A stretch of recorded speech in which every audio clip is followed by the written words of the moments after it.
بسم الله الرحمن الرحيم.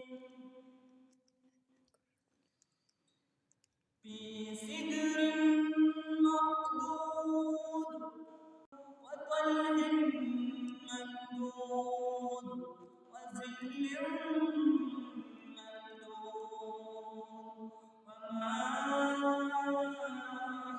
مسكوب وفاكهة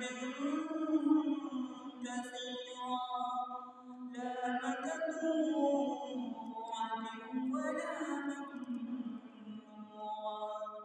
وفرش مرفوعة إنا أنشأناهن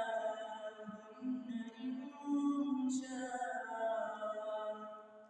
فجعلناهن أبكارا عربا أترابا لأذقان